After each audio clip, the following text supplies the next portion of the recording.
everyone, it's Steve from SnkrTechTalk, back with another video today. For today's video, we will be taking a look at the Nike Book 1 performance review. Now, I just wanted to preface this before I get started. I did get about 7 or 8 hours of time in this basketball shoe before I actually tore my hamstring while playing in them. Now, it had nothing to do with the shoes themselves, but I did actually tear my hamstring in the Nike Book 1, which is definitely unfortunate. So I won't be on court for some time. I think it's going to be about a month or two before I can get back out and be at full strength. But without further ado, let's take a look at the performance review of the Nike Book 1. So as always, starting at the bottom of the shoe, as far as the traction goes, you do have this herringbone traction pattern that is offered in this translucent rubber compound here at the bottom. Now, as far as clean floors go, you're not going to have any issues at all with this rubber compound and overall traction pattern. This has a very loud squeak and does a great job on hugging the floor on all of the movements I made in the Nike Book 1. Now, on dirty floors, you will have to wipe every so often, as these do collect a little bit of dust from time to time. So, every 3 or 4 minutes I was wiping when I was playing on a dirty floor. But overall, the traction on the Nike Book 1 is definitely adequate and definitely one of the standout features. So as far as the traction goes, I would have to give these a very solid 9 out of 10. So as far as the cushioning goes on the Nike Book 1, they do have a full-length Cushlon midsole. Now, the outer portion here on the lateral side is kind of like a rubberized material or like a really firm Phylon. The portion right here on the medial side is definitely Cushlon. It's a lot softer than the other portion right here. And then housed within the midsole here at the heel is a 14mm Zoom airbag, and you can feel it right off the bat.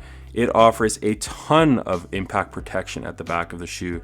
Just a very springy feeling here in the Nike Book 1. And then the rest of the foam from the back of the shoe forward is just Cushlon, so it does offer some decent court feel and a little bit of impact protection and spring under your step, but really nothing amazing. If you've played in Cushlon before, that's what you can expect right here in the Nike Book 1. Now, as far as the heel to toe transition goes in these, they're very fluid and very nice on foot.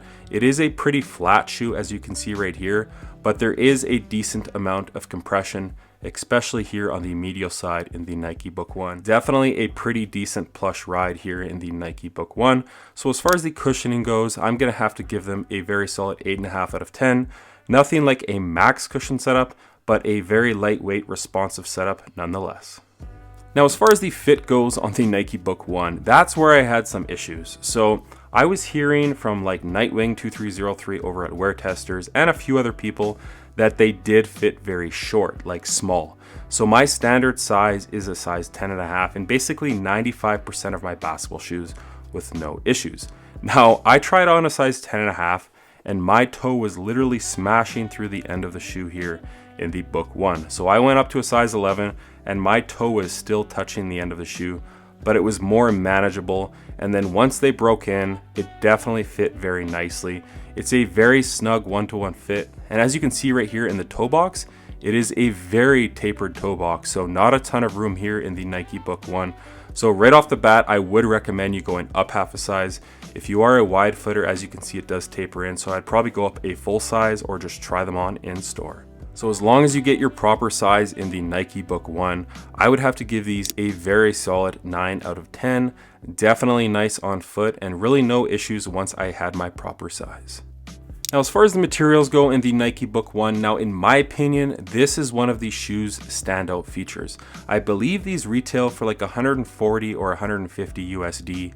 180 here in Canada. So what you're getting with this first colorway right here, at the top right here, you kind of are getting this perforated suede material. It's definitely nice to the touch and a pretty premium quality material. Moving your way down from that, you do have this nubuck portion right here at the bottom. You have a tumbled leather swoosh here on the lateral and on the medial side.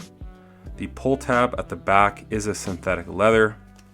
And then you kind of have this like twill material here. I'm not sure what this is, but it's definitely soft and really plush material.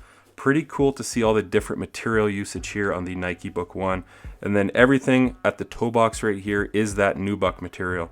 So you're getting a lot of raw material and quite frankly, old school material that definitely takes some time to break in, but once it breaks in, it kind of forms to your foot and it's super nice on foot. So that's what you're getting here in the Nike Book 1. Now, my only issue that I had with the shoe as far as the material or just kind of how this shoe was put together is my left shoe right here at the toe. I will throw a picture up, but it was kind of peeling and I did re-glue it, but it was peeling after my first wear right here in the Nike Book 1. And then on my right shoe at the back, I don't know if it got stepped on, but right here, I had to re-glue it as well because it was peeling like halfway down. You could peel this midsole down and it was peeling back. So I did fix both of them with Infinity Barge Cement, but I don't think you should have to do that on a brand new basketball shoe that does retail for about 150 USD. So overall, all things considered, the materials are definitely nice and one of these standout features. And then on the tongue, you're getting more of that material kind of on the side right here. So quality materials, all things considered on the Nike Book 1. So as far as the materials go, I'm gonna have to give these a very solid 9 out of 10. Now, as far as the weight goes on the Nike Book 1, again, this is a US size 11, and these do come in at 14.15 ounces. So this shoe is a little bit heavier than the Nike Zoom GT Cut Academy and the 3s. This is more on par with the Nike LeBron 21 as far as the weight goes. For me, it's really a non-issue at all. So as far as the support goes on the Nike Book 1, starting at the back of the shoe, you do have an internal heel counter right here at the back, which does a fantastic job of locking your foot in here at the back of the shoe. Now this shoe is not quite a low top. I would say it's more of a mid-top basketball shoe. So that is one thing to consider here in the Nike Book 1. And then moving your way down from that, your foot does sit ever so slightly within this midsole. So on those hard lateral cuts, coupled with this raw material, I really had no issues at all with my foot sliding over the footbed, as long as you're getting your proper size. Now, if the shoe's just too big or not tied tight enough, you might get some movement in this shoe or any shoe in general. But for me, on all my lateral cuts that I made here in the Nike Book 1, I really had no issues at all. Another thing to mention, not so much with support, but just with the overall fit, is you have a ton, and I mean a ton of padding right here at the heel. It's very sculpted and very comfortable on foot. And then moving your way to the bottom of the shoe, you do have a very wide and stable base right here in the forefoot and the heel.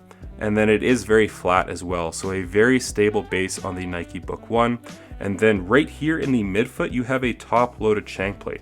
So you do have some decent torsional rigidity right here in the midfoot, but you still have that forefoot flex right here. So overall, the support features are definitely adequate in the Nike Book 1, especially for a debut signature model at the price point they're coming in at 140 USD. So as far as the support goes, I would have to give these a 9 out of 10. I really had no issues at all in the Nike Book 1. Now really quickly, I know this has nothing to do with performance, but as far as the aesthetics of this shoe, now when this shoe was first announced and leaked online, I was definitely one of the haters. I just did not understand the aesthetics. I didn't really care for them, and I didn't even really know if I wanted to pick these shoes up on release because this colorway in general, I'm not a huge fan of playing in super light colorways where they're gonna get very dirty. But once I got these in hand, I definitely understood the assignment from Nike Basketball and its designer Ben in general. I think they were definitely going for that old school look with the new school tech. So this swoosh right here is definitely reminiscent of a Nike Blazer, and the overall shape is very reminiscent of like a Jordan 1, an Air Force 1. You're kind of getting a mixture of old school Nike basketball shoes here in the Nike Book 1. So once you have them in hand, I can definitely appreciate it. And I think they could do some really cool things with colorways on this model. Obviously his PEs, the shattered backboard, and his all-star purple colorway, those are all gorgeous, but it doesn't mean anything if Nike's not gonna release any really cool colorways. So obviously you have this paneling right here, and then this eye stay right here, and then the back portion here and this ankle collar where you could kind of add some really cool colorways to the Nike Book 1. So time will tell what they do with colorways on this model, but as far as this debut colorway, I'm not the biggest fan of it. So overall, I think the aesthetics have really grown on me, and I'm really happy to have these in hand. And as far as the performance go, I think they definitely live up to the hype. Now, I did have some people over on Instagram asking me as far as the breathability of the Nike Book 1, and just taking a quick look at this model with this material, with all of this raw suede and nubuck, and kind of like this twill material right here, with this leather paneling right here. You're not gonna get a ton of airflow at all. You have some perforations right here at the toe box, but overall this is gonna be a pretty hot basketball shoe for trapping in air as far as breathability goes on the Nike Book 1. But let me know down in the comments if you guys have had any issues as far as the breathability goes. So that's going to do it for today's performance review on the Nike Book 1. Does it live up to the hype?